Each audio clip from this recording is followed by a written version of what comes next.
Hey babes, Tony here from TL Yarn Crafts and welcome to another Yarn Snob Reviews video. If this is your first time here, welcome! Girl, come on in, your hair looks fantastic. Here at TL Yarn Crafts, I express my crochet love through product reviews, free patterns, and crochet techniques that will blow your mind. So if you're down for all that stuff, make sure you hit subscribe so you don't miss any of my videos. Today's Yarn Snob review comes to you courtesy of WeCrochet. In this review, I'm exploring yarns in the categories fingering, sport, DK, worsted, and Aran. For each yarn, I'm going to give you my initial reaction, likes and dislikes, and of course we're rounding it out with my rating of 1 to 10 hooks. Now let's get into these yarns. A newcomer to the Hawthorne family of yarns is Hawthorne Tonal Hand Painted. The first thing that caught my eye for this yarn was the color. Every option is deep, sultry, and super saturated. Hawthorne Tonal Hand Painted is a Category 1 fingering weight yarn. The fiber consists of 80% superfine Highland wool and 20% polyamide, also known as nylon. One 100-gram hank has 357 yards and will run $13.99 each, which is a steal compared to pricier hand-dyed yarns on the market. The yarn itself is a high twist, meaning that you can look forward to excellent stitch definition and low pilling. Initially, I thought I might not like this yarn because it's not buttery soft. As a yarn snob, I've grown accustomed to the gentle hand of a 100% superwash merino wool yarn. Hawthorne Tonal is made from a Highland wool, which differs greatly from merino wool. Highland wool is known for its sturdiness, its texture, and its warmth.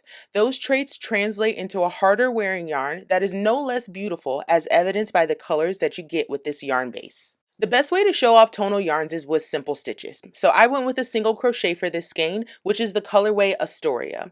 The grippiness of this yarn means that I had no issues with my initial stitches. The brushed aluminum of the Clover Soft Touch hook was able to glide in and out of my chains and stitches with ease. I was able to see Hawthorne's signature stitch definition within just a few rows. The tonal dye on this yarn made each stitch glow, and with the crochet experience being so effortless and so pleasing, I really didn't want to put down this little swatch. Hawthorne Tonal Hand Painted gets a 9 out of 10 hooks rating easily from me. This yarn is sturdy in a reassuring way, but still very elegant given the dye method. Even with a fingering weight yarn, projects are going to work up quickly because of how smooth and tightly spun this yarn is. Speaking of projects, Hawthorne Tonal Hand Painted is ideal for hard-wearing projects like socks, shawls, and beloved sweaters. And for such a reasonable price, you won't feel bad splurging on a sweater quantity. Just be sure to alternate skeins when you're working it up to avoid any weird color pooling. If you're looking for the perfect project for that beloved skein of Hawthorne Tonal Hand Painted, try the Party Punch Shawl, a free Tunisian crochet pattern available on my blog. Next up, let's welcome Shine Sport, a lightweight cotton yarn that is ready for summertime. Shine Sport is a Category 2 sport weight yarn that comes in 50-gram skeins. Each skein has 110 yards and it'll set you back only $3.99. The slightly shiny strands are made from 60% Pima cotton and 40% modal, a semi-synthetic material made from beech tree pulp. The resulting yarn has a slight sheen with the look of silk, but don't be fooled, this yarn is easy care and extremely affordable. The 4-ply medium twist construction gives you a yarn that's equal parts sleek and versatile. I'm gonna be straight with you, babes. I did not expect to like this yarn. When I first read the description on WeCrochet's website, I was instantly turned off by the word shine. I scrolled down to the reviews and I was truly shocked to see that nearly every one of them was 5 stars. Comments on Shine's stitch definition, saturated colors, and softness came up dozens of times. I'll be honest, I changed my mind pretty quickly once I finally got my hands on Shine. It's not nearly as shiny as I was expecting. The Pima cotton gives this yarn a luxuriously soft feel, and the modal gives it just a hint of sheen that's really appealing for certain projects. I also love that this yarn is reasonably priced and easy care. Suffice it to say, this yarn is ticking a lot of boxes for me. But Shine is not all joy and rainbows. I had some real issues with splitting when I first started getting used to this yarn with my swatch. Shine is loosely spun with an S twist, which has the tendency to unravel a bit when you're crocheting with it. Pair that with the bean stitch that I use, and those yarn overs wanted to slip and slide all over the place. With a little bit of readjusting, I was able to get a good rhythm going. Thankfully, just be prepared for that if you try Shine Sport yourself. Overall, I really enjoyed working with this yarn, and I'm going to give it an 8 out of 10 hook rating. It's a great lightweight option for clothing, for home goods, even amigurumi and baby items. A yarn like Shine Sport has a lot going for it, and it's pretty low risk to give it a try. At this price point and with 30 colors to choose from, you could easily get a ball of each of your favorite colors and mix and match them for spring projects. And if you need a little bit of spring project inspo for Shine Sport, check out my Muna Cardi pattern. Next on the chopping block is Kindred, a newbie in the WeCrochet catalog. Kindred is a Category 3 DK weight blend of 68% alpaca and 32% Peruvian Pima cotton. One 50-gram ball is going to give you 115 yards for $7.99. The yarn itself is made from 5 plies of alpaca yarn, and each of those plies has a strand of undyed cotton woven around it. Those 5 plies are then twisted together for a yarn that you can only call interesting. I guess let's start with what I did like about Kindred. I did like the color palette of Kindred. There are 11 colors currently available, and the whole collection gives me some dusky country vibes. I also love how incredibly buttery this yarn is. It's to be expected with alpaca, but even with the fiber content being less than 70% alpaca, you still get that signature softness. The Pima cotton adds to that luxurious feel too. Though I'm surprised to see these two fibers together, I'm not surprised at how nice they feel in the ball. I also like that Kindred could be a great alternative for makers who are allergic to wool. It's honestly tough to find a non-wool yarn on the market that still offers that opulence. Kindred is light and lofty, but also strong from the strand of cotton throughout. Now on to what I didn't like about Kindred, and that's basically everything else. Have you ever come across a yarn that you just didn't click with? That was my experience with Kindred. The strand of cotton running throughout the yarn seemed like a good idea in theory, but in practice it was distracting and it made the stitch definition an impossibility. I changed stitches on this yarn several times and it all just looked like static. I wasn't able to find anything that I liked. I chalked it up to Kindred being the kind of yarn that doesn't shine in a swatch. Instead, it needs to become a full-on project, maybe a hat, a blanket, or even a scarf. Kindred's best qualities are the feel, the drape, and the strength, not necessarily the look. But at this price point, am I okay with that? I don't think so. Based on my underwhelming experience, I have to give Kindred just 3 out of 10 hooks.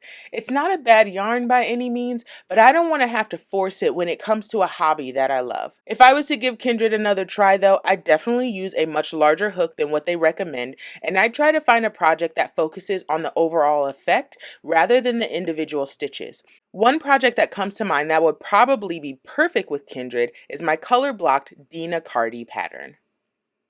Let's shift gears and take a look at Memento, a cheery cotton yarn that launched just in time for spring and summer crocheting. Memento is made from 100% Pima cotton. It's a Category 4 worsted weight yarn that comes in 100-gram balls. Each ball is 232 yards and will cost you $9.99. Memento is made from 12 plies that are lightly twisted together.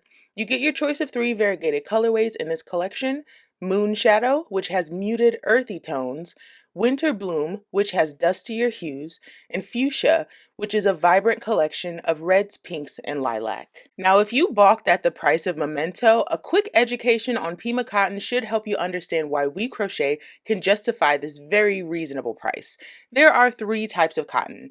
Upland cotton, which makes up about 90% of the cotton on the market and likely is what is used in your favorite t-shirts and jeans. There's also Egyptian cotton and Pima cotton, both of which are considered luxury cottons. These yarns are classified as long staple yarns, which basically means that a single fiber of Pima cotton is significantly longer than upland. The longer, silkier fibers produce a yarn that is super soft and incredibly strong. It's resistant to pilling and unlikely to fade like other cotton yarns. Now, if I'm going to reach for a cotton yarn, it's likely to be Pima cotton, so Memento started off on the right foot for me. I did have some issues with splitting when first working up this yarn, but I don't blame that on the yarn. I often have to adjust the hook that I'm using to find a material that works for this fiber.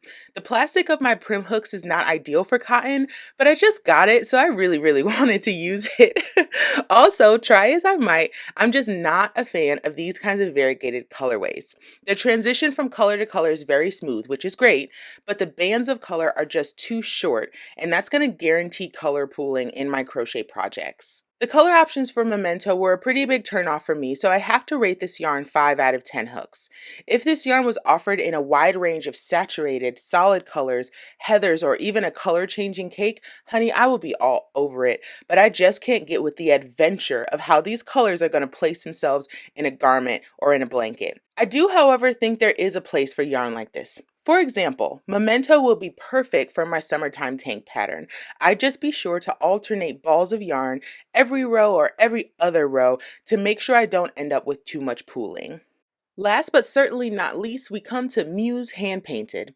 Of all of the yarns in this shipment, I was most excited for this one. So Muse Hand Painted is an Aran weight counterpart to the fingering weight version of this same yarn. If you're not familiar, Aran weight is slightly heavier than worsted, but still considered a category 4 yarn. The 100-gram hanks offer 114 yards and they cost $15.99 each. The yarn is single ply and firmly twisted, so you won't have to worry about splitting, breaking, or pilling like you would see with other single ply yarns. This yarn is hand painted and offered in a series of tonal, variegated, and speckled colorways. Before we talk about anything else, honey, let's talk about this color. The combination and placement of color in these skeins can only be called art. If the variegation of Memento had me frustrated, the shorter color bands found in Muse have me inspired. It's hard to see where one color ends and another begins, but that seamless transition is part of the charm. The combination of the tight single ply twist and the artfully applied colors makes this yarn a real treat for crocheters. Now, let's not ignore the obvious elephant in the room. If you squint just a little bit, Muse Hand Painted looks a whole lot like Malarigo Mecha. For the record, Mecha is a single ply, superwash merino wool with a smooth profile and a palette of vivid and rich colors in what seems to be a very similar dye style. The only difference I can see between these yarns is Muse is categorized as an Aran weight while Mecha is called a bulky. Though, considering the yards per 100 grams, Muse could easily be scooted up into that bulky weight group. Even the prices are similar, with Mecha coming in at about $1 less than Muse on most online retailers. Having Mecha and Muse in your stash together might feel a bit like taking twins to the prom, but girl, they're both super cute and ain't no shame in having options. And damn it if that Muse Tunisian simple stitch swatch ain't stunning. I'm giving Muse Hand Painted 10 out of 10 hooks and tucking this adorable little cake and swatch into my stash for when I need a bit of inspiration. If you get your hands on some Muse, dive into a quick project like a hat or fingerless mitts, and makers looking to realize Muse's full potential might be interested in my Ada shawl pattern. It uses the same stitches I used in the swatch and makes a bigger blanket shawl that you can really wrap up in. So that was super fun. I definitely found some yarns that I want to play around with a little bit more. Holla at me, Muse. And a few that will probably never see the shelves of my stash, but that doesn't make them bad yarns. I definitely think with these reviews, you have to take it with a grain of salt, right? I have my preferences when it comes to yarns, and you might absolutely love some of the ones that I absolutely hate. So definitely check down in the description for links to all of the yarns that I tried and try them out yourself. I'd love to know which of these yarns were your favorites and which were your least favorites, so drop that down in the comments, and also let me know if there are any other yarns that you want this yarn snob to give a try. Thanks so much for watching, and I'll see y'all next time.